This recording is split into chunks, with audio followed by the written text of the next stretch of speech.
Di suatu pagi yang mendung, di tengah suara ayam jantan yang terdengar malas, seorang menteri kerajaan bernama Wazir Jalal terbangun dari tidurnya dengan kening berkerut dan mata melotot. Ia baru saja bermimpi aneh. Dalam mimpinya, raja menyuruhnya membersihkan kandang unta dengan tangan kosong karena ketahuan mencuri emas kerajaan. Anehnya lagi, dalam mimpi itu, yang melaporkannya adalah, ya, siapa lagi kalau bukan Abu Nawas? Wazir Jalal duduk dengan kesal di tempat tidurnya. Mimpi itu mengganggu sekali. Sejak dulu, ia memang merasa tidak cocok dengan Abu Nawas, si cerdik yang selalu jadi favorit raja. Sementara dirinya, hanya bayangan gelap yang selalu kalah debat. Aku harus menyingkirkannya. Tapi bukan dengan pedang, gumamnya sambil mengelus jenggot yang seperti sapu ijuk. Dengan akal. Jika aku bisa membuat raja membenci Abu Nawas. Ah, itu ide brilian. Dan mulailah rencana busuk itu dirancang. Membuat Abu Nawas tampak seperti pengkhianat. Beberapa hari kemudian, istana geger. Di meja kerja sang raja, ditemukan sebuah surat rahasia tanpa pengirim, berisi tulisan yang mengguncang. Wahai Paduka, ketahuilah bahwa orang yang paling Anda percaya, Abu Nawas, ternyata telah menjual rahasia kerajaan kepada musuh kita, Kerajaan Safarun. Segera bertindak sebelum tahta Anda runtuh. Tinta surat itu masih basah, seolah baru ditulis dini hari. Dan memang benar, karena Wazir Jalal yang menulisnya sendiri di balik tirai kamar raja sambil menyamar sebagai hantu pengendara, unta agar para penjaga takut dan lari. Raja Murad, yang terkenal mudah percaya tapi keras kepala, langsung memanggil Abu Nawas. Abu Nawas, katakan padaku, apakah kau menjual rahasia kerajaan? Abu Nawas yang baru saja selesai memancing kodok di kolam istana, sebuah hobi anehnya, terdiam sejenak. Ia memandang raja dengan mata berbinar, lalu menjawab, tentu saja, Baginda. Saya menjual rahasia kerajaan kepada cacing di dasar kolam. Raja sempat ingin tertawa, tapi wajahnya tetap tegang.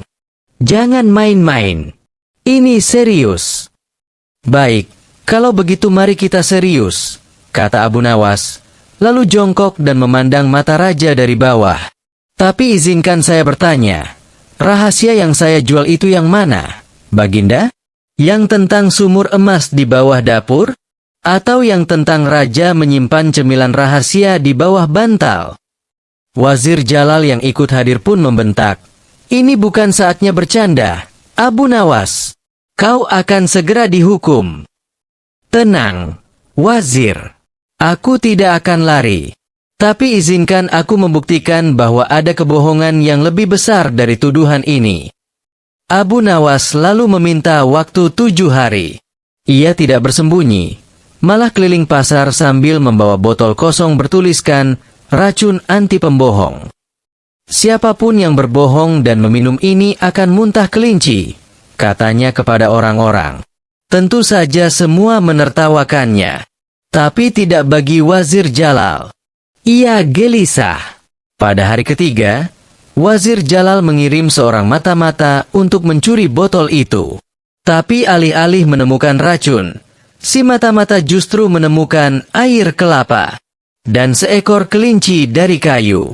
Tega benar Abu Nawas, desis sang menteri. Ia mempermainkan semua orang. Tapi sebenarnya itulah jebakan pertama dari Abu Nawas. Ia hanya ingin tahu siapa yang akan bereaksi paling panik. Dan tentu saja, hanya si bersalah yang merasa terancam oleh kebohongan. Pada hari ketujuh, Abu Nawas mengundang Raja Murad dan para menteri untuk melihat penemuan besar di taman kerajaan. Di sana, ia mendirikan sebuah tenda besar, dan di dalamnya terdapat cermin raksasa. Di depan cermin itu, ada sebuah papan bertuliskan, barang siapa yang memandang cermin ini akan melihat hati nuraninya. Semua penasaran, tapi hanya Wazir Jalal yang benar-benar panik. Silakan, Tuan Wazir. Anda duluan, kata Abu Nawas sambil tersenyum. Wazir menolak berkali-kali. Bahkan sempat ingin pura-pura pingsan karena alergi terhadap kaca. Raja mulai curiga. Ada apa denganmu, Jalal? Cermin itu hanya tipu muslihat, teriaknya. Abu Nawas berusaha mempermalukan saya. Bukan saya, Tuan. Tapi hati nurani Anda yang berbicara, jawab Abu Nawas. Dan benar saja. Setelah didesak, Wazir Jalal mengaku bahwa ia yang menulis surat palsu. Ia pun ditangkap, sementara rakyat bersorak. Ternyata Wazir Jalal tidak sendirian. Ada jaringan menteri dan saudagar yang ingin menjatuhkan raja dengan cara licik. Abu Nawas pun ditugaskan menyelidiki mereka secara rahasia. Ia menyamar menjadi pedagang kuda pincang, penjaga warung sate, bahkan pengamen dangdut di sudut pasar. Di tiap tempat, ia merekam percakapan para komplotan dengan cara unik, lewat burung beo yang dilatih khusus menghafal kata-kata mencurigakan. Burung itu kemudian dilatih berkata, "Wazir kedua lebih licik dari yang pertama." Raja kagum. "Bagaimana kau bisa mendapatkan semua ini?" "Saya hanya mendengarkan." Sesekali bertanya. Tapi yang paling penting, saya tidak pernah menganggap siapapun terlalu bodoh atau terlalu pintar untuk dipercaya. Setelah semua konspirator ditangkap, Raja Murad memuji Abu Nawas dan menawarkannya posisi sebagai kepala pengawas rahasia kerajaan. Tapi Abu Nawas menolak. "Saya lebih senang memancing kodok, Baginda." Mereka jujur, tidak pernah menyamar jadi menteri. Raja tertawa terbahak-bahak. "Baiklah, Abu Nawas. Tapi kau akan tetap jadi penasihat rahasia. Gajinya tetap, tapi kerjanya tak harus datang." Dan begitulah, Abu Nawas membalikkan keadaan. Dari yang dituduh sebagai pengkhianat, menjadi penyelamat kerajaan. Semua dengan cerdik, jenaka, dan tanpa setetes pun darah. Setelah berhasil mengungkap pengkhianatan Wazir Jalal, Abu Nawas tidak langsung pulang untuk bersantai. Ia tahu, apa yang tampak seperti akhir sebuah kisah, seringkali adalah awal dari bencana baru. Beberapa hari setelah kejadian cermin raksasa itu, seorang penjaga istana ditemukan pingsan di dekat gudang senjata. Di tangannya, tergenggam secari kain bertuliskan huruf-huruf aneh. Saat diterjemahkan oleh juru tulis kerajaan, isi tulisan itu adalah, "Ini belum selesai. Abu Nawas akan merasakan akibatnya. S." Raja pun kembali memanggil Abu Nawas. "Abu, tampaknya kamu masih diburu musuh yang tak terlihat." "Ya, Baginda." Dan mereka kini bermain lebih dalam. "Tapi jangan khawatir. Saya punya ide." "Semoga bukan ide memancing kodok lagi," keluh Raja Murad. Abu Nawas tersenyum. "Tenang, Baginda. Kali ini saya akan menyamar. Tapi dengan cara yang belum pernah ada di dunia ini." Dan hari berikutnya, semua pasar di kota dikejutkan oleh seorang peramal keliling bernama Dukun Nawas bin Nawasuddin, lengkap dengan jenggot palsu, kacamata hitam, dan jubah warna pelangi. Ia naik ke atas gerobak sambil berteriak, "Ayo, ayo. Saya tahu siapa yang berbohong. Saya tahu siapa yang mencuri uang negara. Saya tahu siapa yang tidak setia pada raja. Bawa ayam. Saya ramal nasibnya." Warga pun mengerubungi Dukun Nawas. Tapi diam-diam, Abu Nawas mengamati wajah-wajah yang tampak gelisah. Ia ingin memancing para pengkhianat keluar dari sarangnya. Dan benar saja, dua orang yang tampak seperti saudagar besar, mengenakan jubah mewah, tampak pucat begitu, dukun, itu menyebut kata rahasia istana. Mereka langsung meninggalkan kerumunan dengan tergesa. "Ah, ikan mulai menggigit umpan," gumam Abu Nawas sambil menepuk botol minyak kayu putih di pinggangnya. Malam itu, Abu Nawas membuntuti dua saudagar itu ke sebuah bangunan tua di belakang pasar.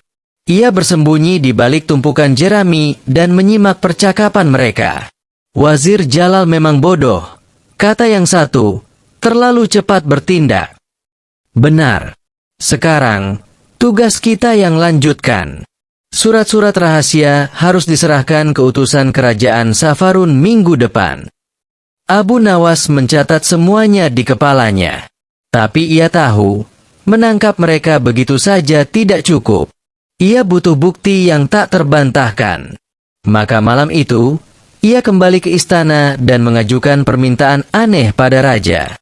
Baginda, saya mohon diizinkan untuk membuat pertunjukan sandiwara di alun-alun kota 7 hari dari sekarang. Pertunjukan? Ini masa krisis, Abu.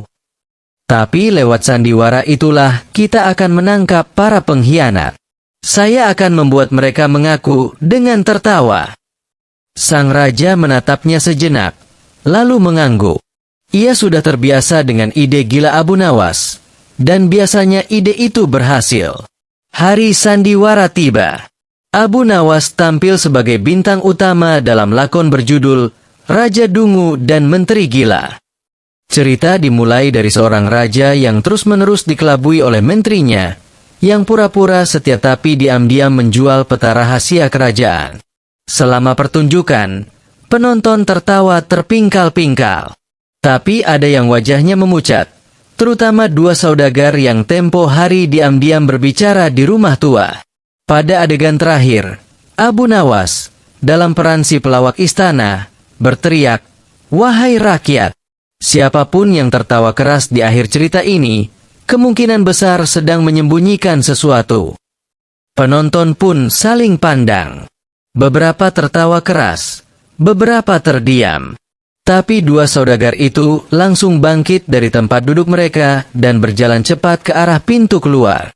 Sayangnya bagi mereka, pintu itu dijaga oleh 2 penjaga istana dan seekor unta, yang ternyata menyamar adalah tentara elit kerajaan.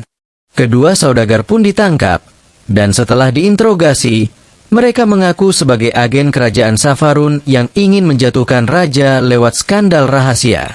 Raja sangat puas. Abu Nawas, kau bukan hanya pelawak, tapi detektif terbaik sepanjang masa. Namun Abu Nawas belum puas. Baginda, saya khawatir masih ada orang dalam istana yang menjadi bagian dari konspirasi. Kita butuh alat deteksi. Seperti apa? Seekor unta bicara, Baginda. Unta bicara. Tepat sekali. Seekor unta yang bisa mengendus pengkhianat, lalu muntah surat pengakuan. Dan lahirlah proyek Unta Istana. Seekor unta betina bernama Bintik, yang dipelihara khusus dan dilatih untuk mengangguk saat seseorang berbohong. Tentu saja, dengan isyarat halus dari Abu Nawas yang berdiri di balik tirai. Unta ini diarah ke aula istana, dan satu persatu para pejabat dihadapkan padanya. Apakah kamu setia pada raja? Tanya juru tanya. Ya, jawab sang pejabat. Bintik mengangguk. Namun ketika satu pejabat menjawab ragu-ragu, ya mungkin ya setia, Bintik malah bersin 3 kali. Kode dari Abu Nawas bahwa yang ini patut diselidiki. Dan benar saja, pejabat itu ternyata menyembunyikan peta lokasi emas kerajaan di balik sandal. Setelah semua terbongkar, Raja Murad ingin menghadiahi Abu Nawas dengan apapun yang ia minta. Abu, kau bisa minta istana, tanah, atau bahkan putri kerajaanku. Terima kasih, Baginda. Tapi saya hanya ingin satu permintaan. Apa itu? Bolehkah saya memancing kodok di kolam kerajaan dengan satu syarat? Apa syaratnya? Tidak ada menteri yang boleh mendekati kolam, supaya kodok tidak stres. Dan semua pun tertawa. Namun saat semua mengira kisah ini berakhir, seekor merpati pos datang membawa pesan dari utusan kerajaan Safarun. Jika Abu Nawas tidak dihentikan, seluruh rencana kami akan gagal. Segera aktifkan rencana Kalajengking. Abu Nawas membaca surat itu dengan tenang, lalu tersenyum licik. Sepertinya, petualangan belum benar-benar selesai. Di ruang rahasia di bawah istana, Raja Murad, Abu Nawas, dan Panglima Perang mendiskusikan surat misterius dari kerajaan Safarun. Rencana Kalajengking? Kedengarannya beracun, gumam Raja. Bukan cuma beracun, Baginda, kata Abu Nawas sambil memutar cincin di jarinya, tapi mematikan, kalau tidak kita patahkan lebih dulu. Bagaimana kita bisa mengetahui apa rencana mereka sebenarnya? Abu Nawas mengangguk penuh keyakinan. Saya akan menyusup ke kerajaan Safarun. Raja hampir menyemburkan tehnya. Apa? Menyusup? Itu negeri musuh. Kamu bisa digoreng hidup-hidup. Saya akan menyamar sebagai dukun keliling dari gurun timur. Orang-orang di Safarun terkenal mudah percaya pada ramalan. Saya akan masuk ke dalam, dengar rencana mereka, dan kembali sebelum mereka sadar siapa saya sebenarnya. Dan begitulah, 3 hari kemudian, Abu Nawas tampil dengan penampilan baru. Kepala botak penuh tato bintang, mata satu ditutup kain, dan membawa tongkat dari tanduk rusa. Ia dikenal sebagai Syekh Kaljumur, dukun pengusir kutukan dari negeri antah berantah. Sesampainya di ibu kota kerajaan Safarun, Abu Nawas langsung membuat keributan kecil. Awas! Awas! Syekh Kaljumur datang! Siapapun yang tidak ingin rumahnya dimuntahi jin, berikan aku kacang rebus. Penduduk setempat, yang memang mudah panik dan penuh tahayul, segera mengerumuninya sambil membawa aneka makanan dan permintaan. Syekh, anakku tidur sambil tertawa. Syekh, anjingku bicara semalam. Syekh, aku selalu kentut saat melihat istriku. Abu Nawas tentu menjawab semuanya dengan ekspresi bijak. Itu semua tanda bahwa kerajaan ini sedang dikuasai energi negatif. Dan hanya bisa disembuhkan dengan, ia berhenti sejenak, pura-pura menatap langit. Rencana licik kalian sendiri. Mereka bingung, tapi penasaran. Dan seperti yang direncanakan, berita tentang Syekh Kaljumur sampai ke telinga orang paling berkuasa kedua di Safarun, Pangeran Mahzun, otak di balik rencana Kalajengking. Pangeran Mahzun memanggil Abu Nawas ke istana dan bertanya, Syekh, apakah kau bisa membaca takdir dari bayangan seekor kalajengking? Bukan hanya bayangannya, kata Abu Nawas bangga. Saya bisa membaca masa depan dari gerak kumis onta. Pangeran Mahzun langsung tertarik. Kami sedang menjalankan sebuah rencana besar. Tapi aku ingin tahu, apakah rencana ini akan berhasil? Abu Nawas lalu mengeluarkan manik-manik palsu dari kantongnya dan menjatuhkannya ke lantai, seolah-olah membaca ramalan. Padahal ia hanya menggambar bentuk seperti kepala kucing. Rencana kalian memiliki kelemahan fatal. Apa? Kalau dalam pelaksanaannya ada seekor kambing bersin ke arah utara, semua akan gagal.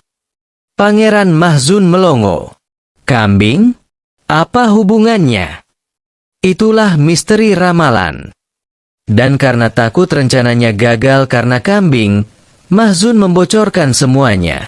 Rencana Kalajengking adalah serangan rahasia dari dalam. Mereka menyuap 5 orang pejabat di kerajaan Raja Murad untuk membuka gerbang malam hari, menyusupkan prajurit berpakaian seperti pedagang, lalu menggulingkan kekuasaan saat istana sedang tidur. Abu Nawas mencatat semua itu di kepalanya. Tapi sebelum ia sempat pergi, terjadi hal tak terduga. Bagian 15. Disergap. Seorang pengawal curiga melihat tato palsu di kepala Abu Nawas yang mulai luntur karena keringat. Hei, tato ini hilang, teriak sang pengawal. Abu Nawas panik. Ia melompat ke atas meja, menyiramkan bubuk rempah-rempah ke mata pengawal, lalu kabur sambil berteriak, Syekh Kaljumur menghilang dalam angin.